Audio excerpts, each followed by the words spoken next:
And we are also live on Facebook. So yeah, Fiona is the Director of Talent Acquisition at Marriott Australia, and she will be here to help guide us get our dream job in hospitality.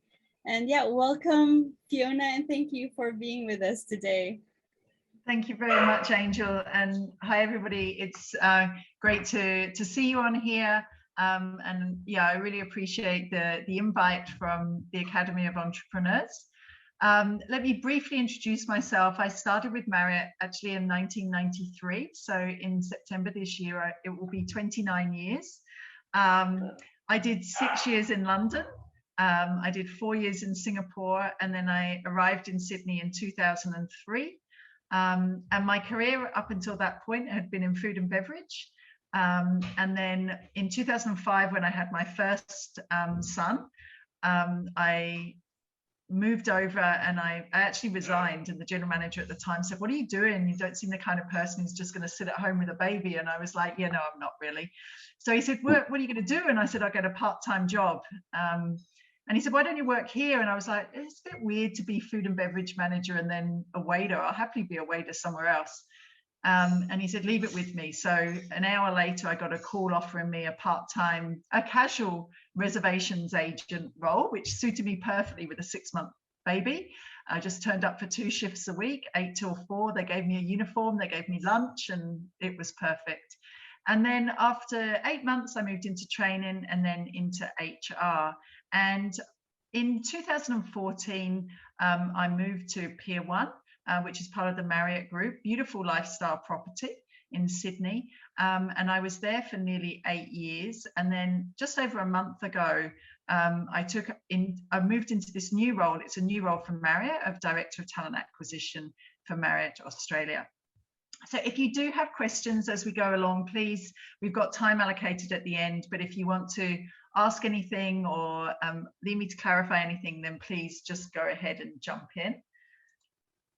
I just wanted to share this with you. This is, it's a new thing that Marriott's done. They've launched Become recently, and this was really, I'm not going to go through it line by line, but this is really where they're asking people who've had a career with Marriott or mid-career with Marriott to kind of think about what's really helped them along the way, and also really sort of we're using this to create pathways and career paths for people who are joining the company. So one of the hotels, for example, is planning on having a journey where somebody might start and they might do 3 months as a banquet waiter, and then they might do 3 months in the restaurant, then they might do 3 months in the bar, and then they might move into event management. So really trying to carve out some different pathways. Hospitality used to be something of glamour. It used to be something that people wanted to get into, and we're trying to reignite the passion for hospitality again, because it's a very fun industry to work in. So I'll tell you what I'm going to go through today.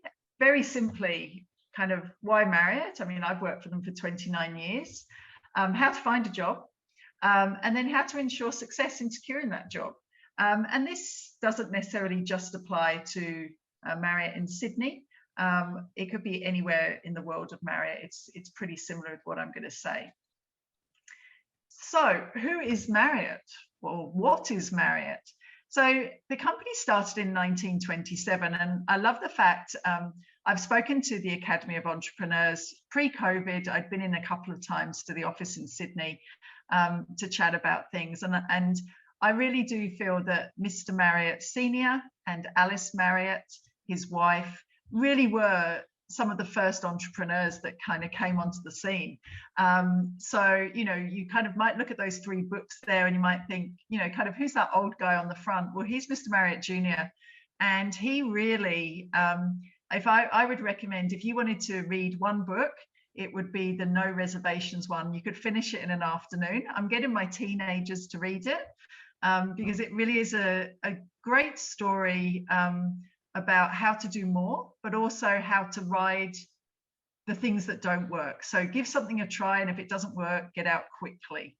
But we have a storytelling culture as part of Marriott. It's all about the stories. It's people's personal stories. It's stories of our culture, it's stories of the company, and the founding value, which Mr. and Mrs. Marriott said back in 1927 was, take care of your employees, they will take care of the customer, and the customer will come back. And I think that has really stood the test of time.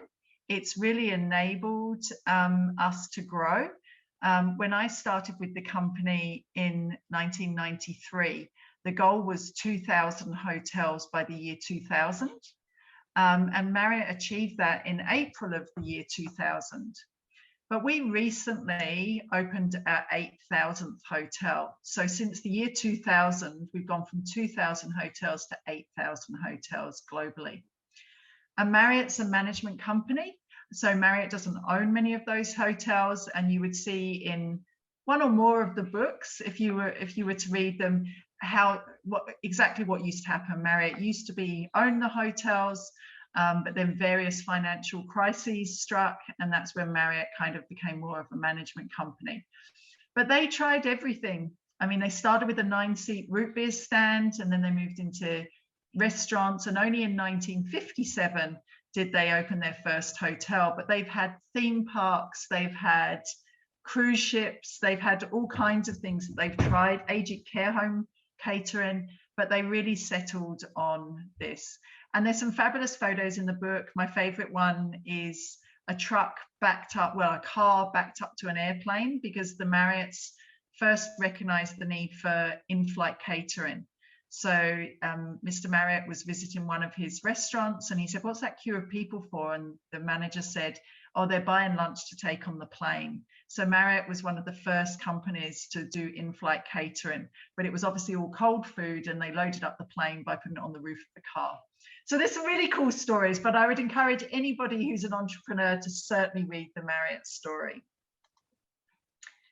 So why Marriott? And I just want to share this video with you.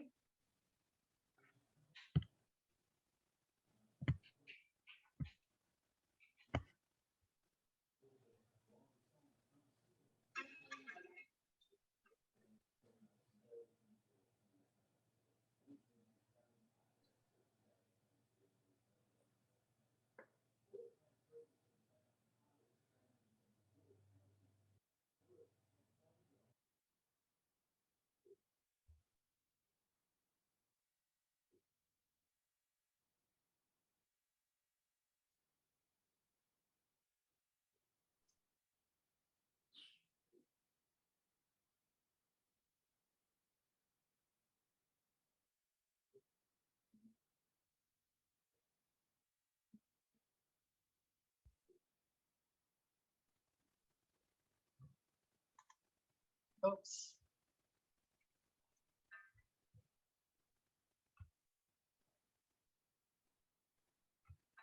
Sorry. I'm just going to.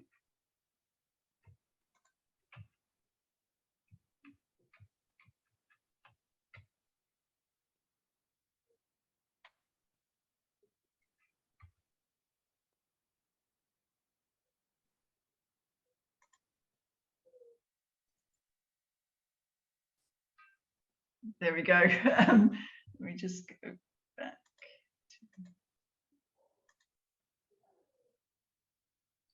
Okay, so I'll skip over the video one again. I'll just put it back on this screen for the moment.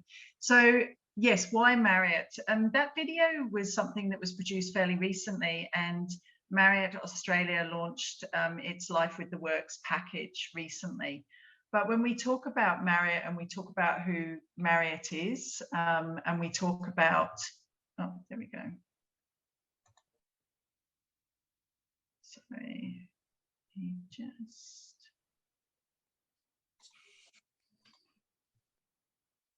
There we go.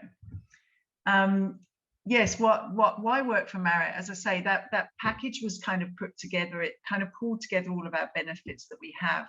But one of the big things we've been doing is a big focus on flexible work, allowing people to have more flexibility in what they do, to have a better work-life balance. The hospitality industry is notoriously known for not necessarily having that. So that people-first culture is something where we wanted to put, I guess, our money where our mouth is and really say, hey, this is what we're going to do.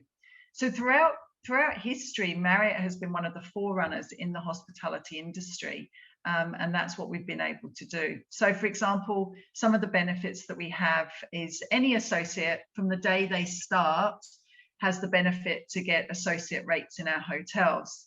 So, for example, when the Courtyard in Bangkok opened, I stayed there for $29 a night. Brand new, beautiful hotel it was, and it was $29.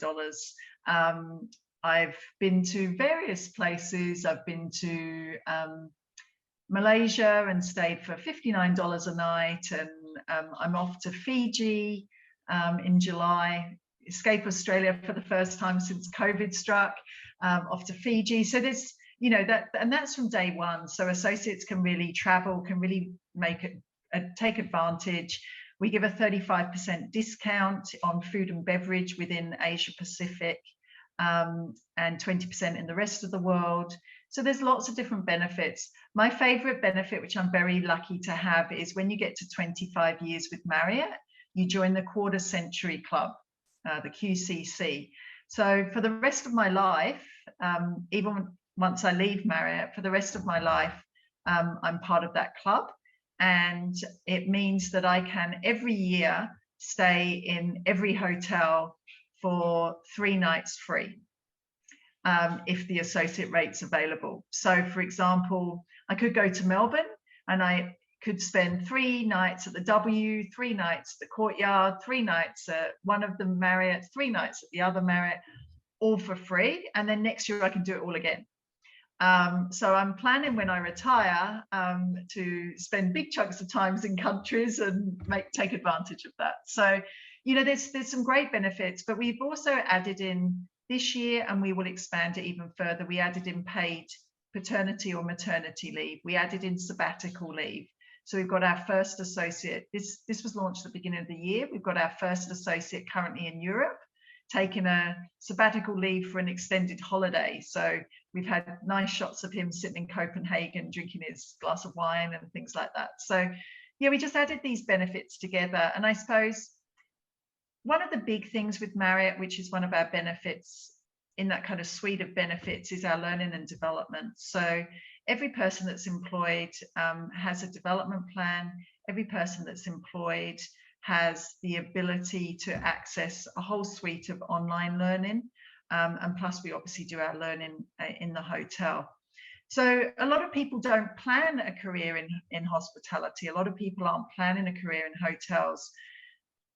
We have the ability to help carve out a career for people, which is wonderful. But also there's a lot of people who they want to just work in hospitality because it's fun, whilst they study to do something else. And I know this has suited people in the past who were part of the Academy of Entrepreneurs, because they could get a taste for a successful business while carving out their own successful business. And we can cater to whatever that is. So if it's somebody who just wants a part-time job because they're doing something else on the other side and they just want to earn some money, we're just as happy to have those people as the people who want to carve out a career. So really it can work both ways, and we're there, and that's part of who we are. It's all about, for us, really having people be comfortable and having people really be able to focus on what they want to achieve. And that's what Life with the Works is all about.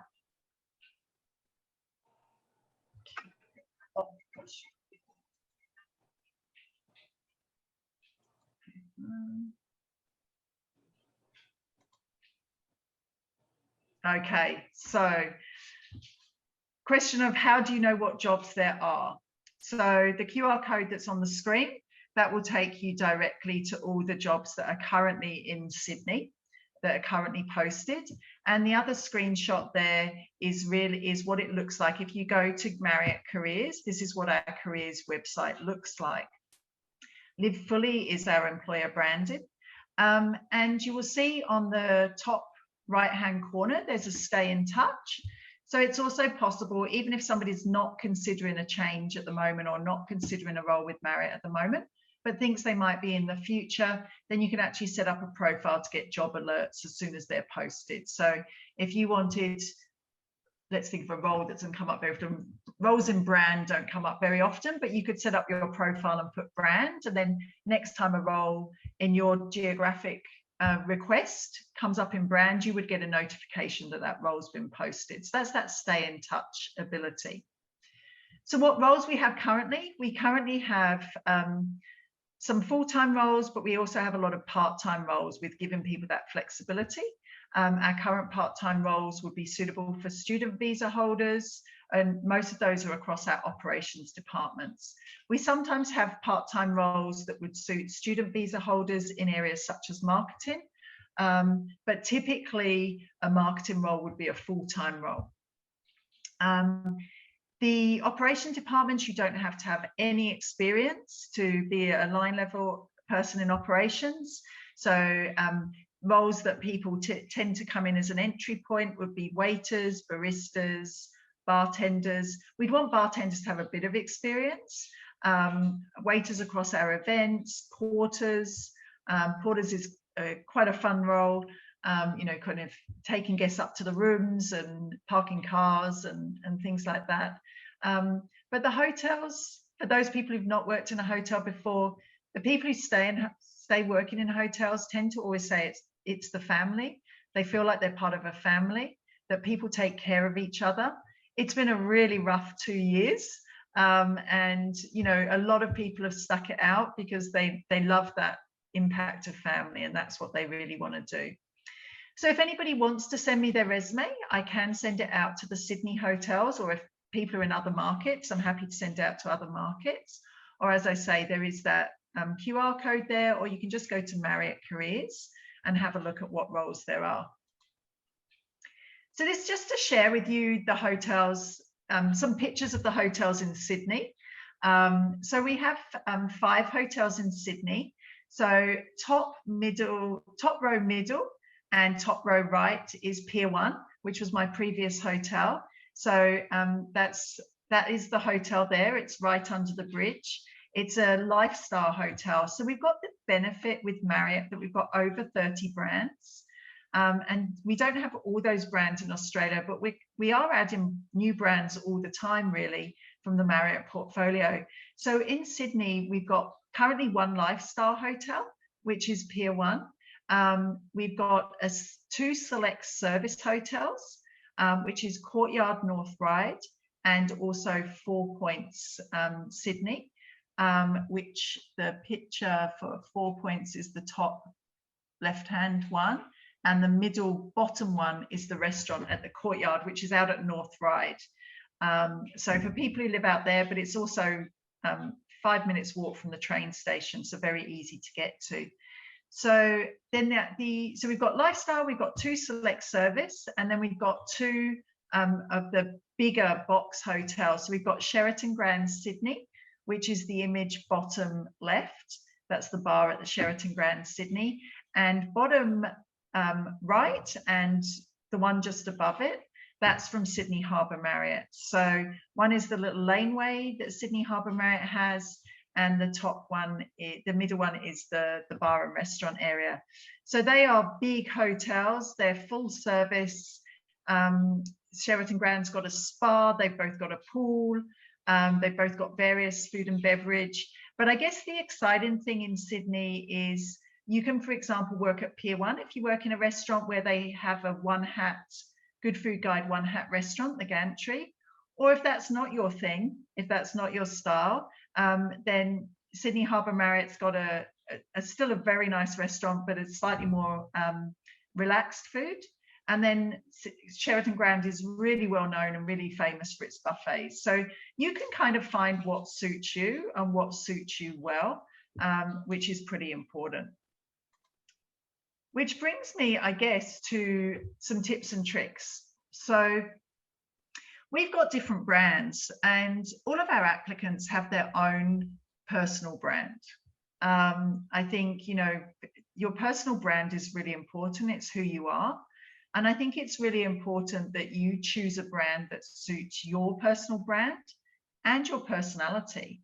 It's really important. I think that I was a bit nervous taking a role at Pier 1 because it was a lifestyle hotel, and I'd only worked in corporate hotels until that point. And I really thought I was a corporate hotel kind of person. And I went to Pier 1 and I was like, what do I wear? What do people who work in lifestyle hotels wear? I just didn't know quite sort of how to dress and what to do. So I took myself off to David Jones, to the free person who dresses you, and I said, can you dress me for lifestyle? And they did. But having spent time there, my preference is now lifestyle brand. That is my preference. So find a brand that suits your personality. It doesn't mean that lifestyle is going to suit everybody. Some people absolutely love a corporate brand. Some people like a department that's really formal. And then when you get an interview, tell them why you fit their brand. I think gone are the days where you need to Google a hotel or Google an employer so that you can tell them, I know how many restaurants you've got. I know how many of this you've got. I know that you do this. That's gone, but you should be able to tell somebody who's interviewing you, why do you fit their brand? Why are you comfortable with their brand? Why is it going to suit you? The second thing is, if you do apply for a job and you don't hear within 2 days, call them. I think this is really important. Sometimes glitches can happen, I think, with any system. It could be that you've applied or you think you've applied and for some reason it's not gone through. Guaranteed at the moment that most hotels will get back to you within 24 hours, if not 48 hours. So if you haven't heard within 2 days, call them and say, I just want to check you've got my application. I just want to follow up on my application. Dress for the interview according to the brand. So this is where you would need to have a little bit of the research. If you turn up for an interview at the Sheraton Grand Sydney and you don't need to go in a suit, but you need to look like somebody who fits in. So when you walk through the lobby, you look like you fit in. If you went for an interview at Pier 1, and you turned up with a suit and a tie on, they might be like, this guy might be a bit formal for us. So dress for the interview according to the brand and according to your personality, which is really the next point. Be your professional self.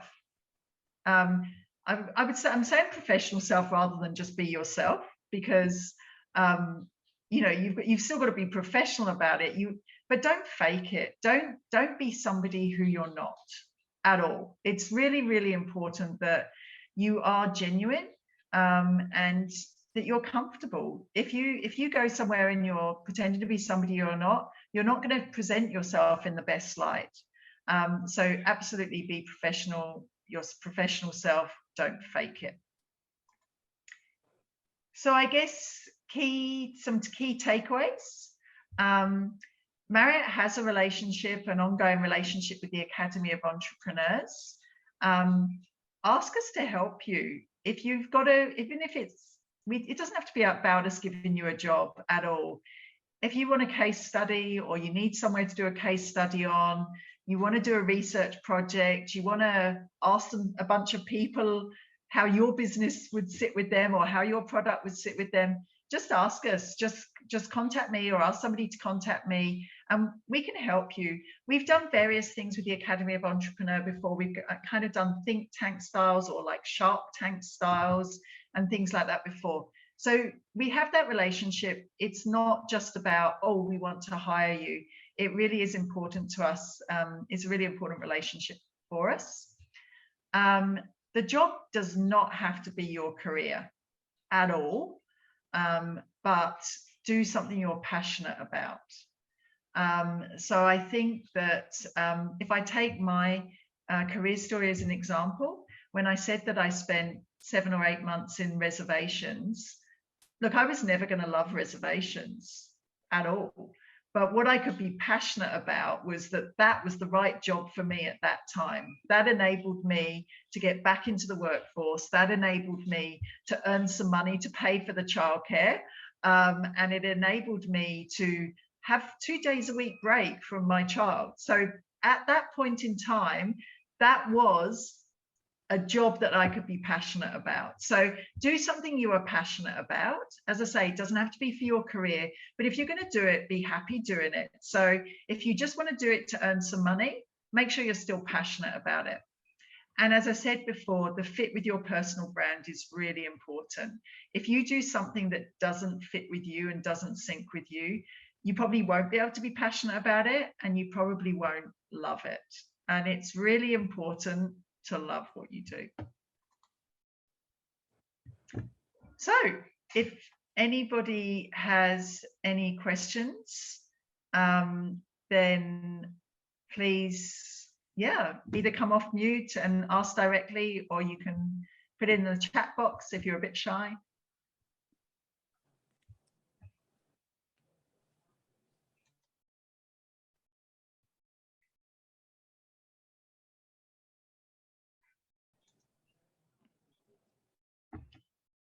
It doesn't have to be a question about Marriott. If you want to ask me just in general about career, hotels or different career paths, doesn't have to be specifically about a job. Hi, Fiona. Hi, Rudy. For your presentation very much. And I wanted to ask, so right now, like, what are normally the positions you guys offer for part-time jobs for student visas? Okay, so we have we would have across most of our hotels, we would have waiters, baristas, host, bartender, bar floor people. We would have banquet waiters, banquet setup people. We would have telephone operators or communications center. We would have porters and valet. They would be pretty much across all our hotels at the moment, plus chef positions.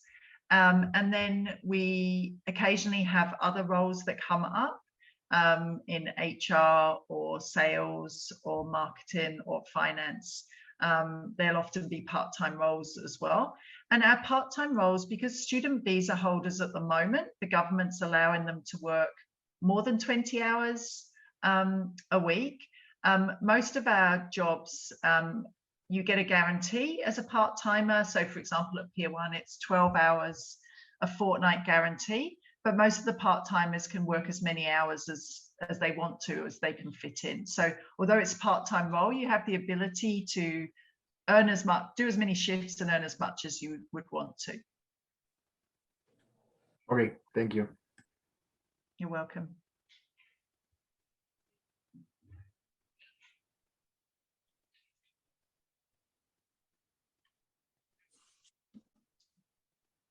Thank you for Patricio for putting the YouTube link in into the chat box. So apologies if there was no sound for some of you, but the Life with the Works is on YouTube, so you can take a look at that.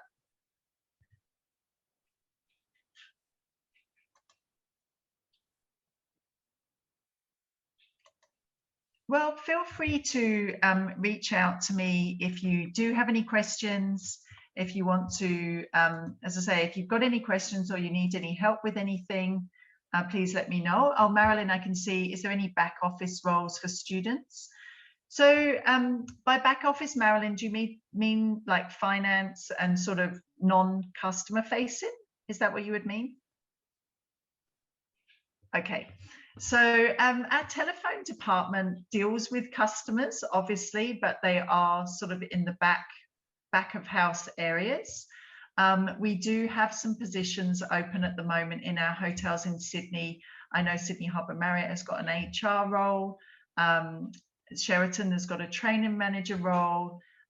We have various finance opportunities in the different hotels as well. We've got in-room dining, although that's guest facing, it's not maybe as full-on guest facing as, say, a restaurant role would be. I would encourage anybody though to give it a shot with front house roles. You know, it may, for some people, it may put them out of their comfort zone a little bit, but really one thing that we do is we take people who don't have any experience and we will train you how to do the job. We will show you how to do it. So if it's something that you're not quite sure about, we can train you and we can show you what to do.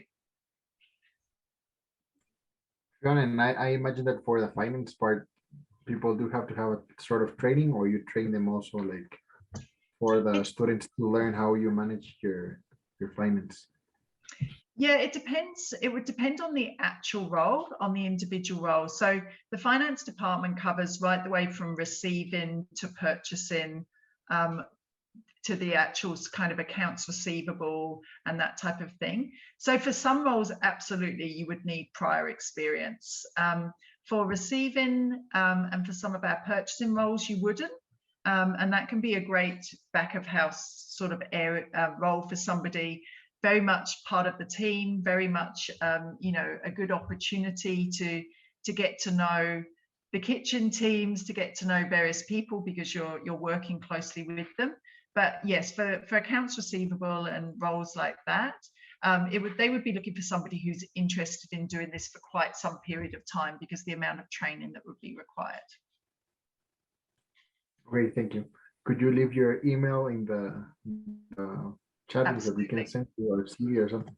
Thank you very much. I should put that in now. Patricio, you've got your hand up. How can I assist you? Thank you. Thanks very much. I had to move the car a few moments ago, so I'm not sure if maybe you addressed this already. My apologies if you already did, but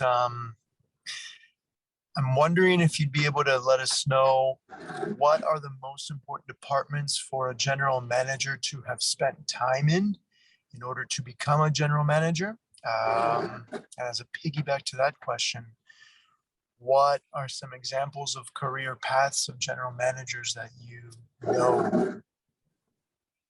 Absolutely, that's a great question. So I would say our general managers at Marriott come from a variety of the different disciplines. So some might have a finance background, some might have an operations background, or sales and marketing. So actually, there can be many different career paths that will go to a general manager.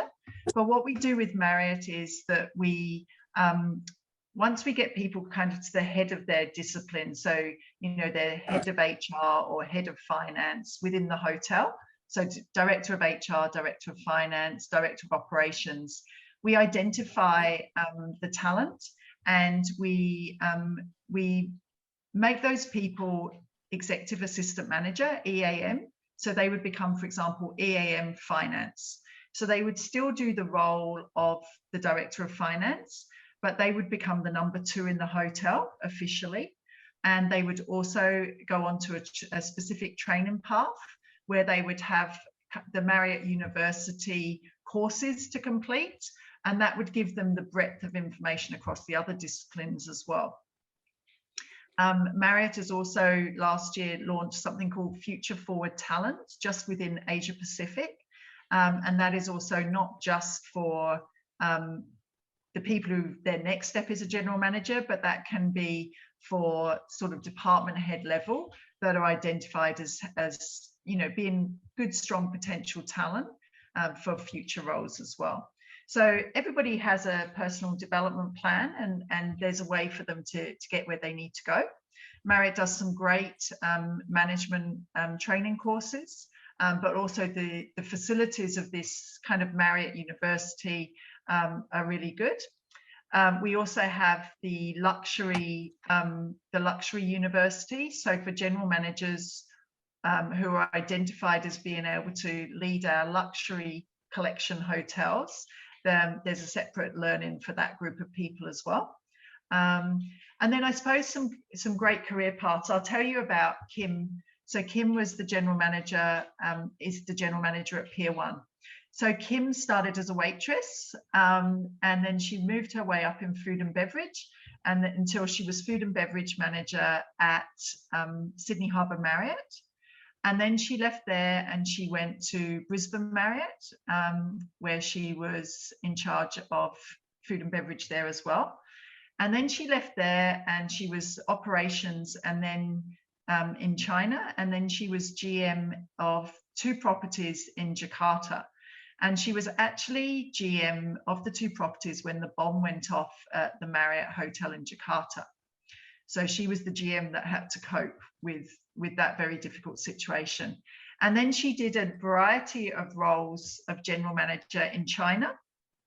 And then her last role, so she's an Australian, her last role outside of Australia, she was in charge of the lifestyle brands. So she worked for the corporate head office and she was in charge of Marriott's lifestyle brands. And then Pier 1, Marriott took over Pier 1 February 2014. The general manager moved on, the existing general manager moved on. So she was asked, could she wanted to come home for a bit to see her mum. So she was asked, would she do a task force? So she spent a month at the hotel doing task force. I was also there doing task force at the time. And she told me she was going to stay as general manager and would I be her director of HR. So that's how we ended up there. So she took the operations path.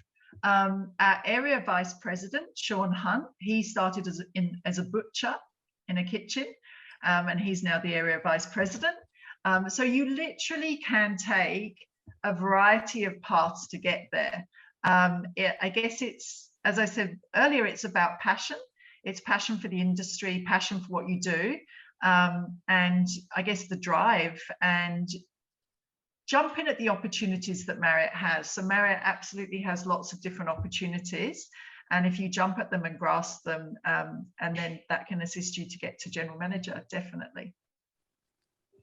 Okay, great. So it's, yeah, it really does. I was wondering if there was a focus on general managers coming specifically from food and beverage or from rooms or guest services, but no, that answered the question quite clearly. Thanks. Yeah. I think it helps anybody, and I'll be completely honest with this, you know, I'm obviously in HR. I think I would always recommend anybody to do some operations of some description. I just think it's what our hotels are about. You know, our hotels aren't about HR. Our hotels aren't about the finance team. All of those people come together, but the true heart of a hotel is the operations department. And I feel that all HR leaders definitely benefit if they've worked in operations at some point, because you truly understand what you're asking, you know, what you're asking of the team and what you're asking people. So most general managers have done a couple of disciplines, but definitely to have done some operations helps, but you don't have to have got all the way to the top in operations to become a general manager, no. Good to know. Good to know. Thanks very much, Fiona. I'm going to continue driving now, so I'm going to go ahead and excuse myself. That's okay. Drive safely. Thanks for joining us. Thanks, guys. Stay dry, stay safe, everybody. Thank you. You too, Patricia.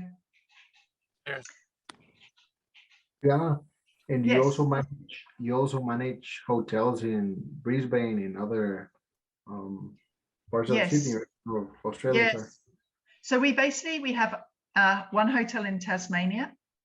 We have 4 hotels in Perth, 1 in Port Douglas, and then we have 4 hotels in Brisbane, 2 on the Gold Coast, 5 in Sydney, and then I think we're up to 8 at the moment in Melbourne. So we don't currently have hotels in Canberra, Northern Territory, and South Australia, but we have South Australia in the pipeline.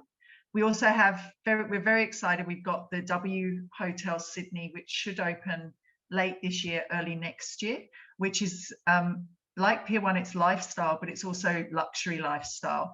I think it's going to make a big bang on the hotel scene in Sydney, because there hasn't been a true big luxury lifestyle hotel hit the market in Sydney. So Marriott's constantly, so we've got 26 hotels, I think, currently in Australia. And we should have, in the next 5 years, we should be up to close to 50. Okay, thank you very much. So if I know someone that's going to Brisbane, I'll give your email so that you can Please talk to you. do. Definitely. And we've got, I'm excited. I'm going up to Brisbane in a few weeks' time, and I'm going to see the W Brisbane for the first time. And it looks very cool.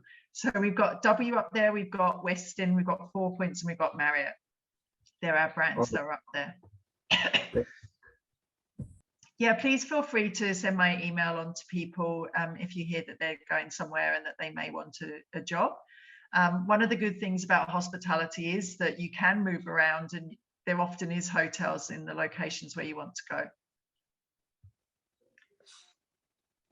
Anything else from anybody?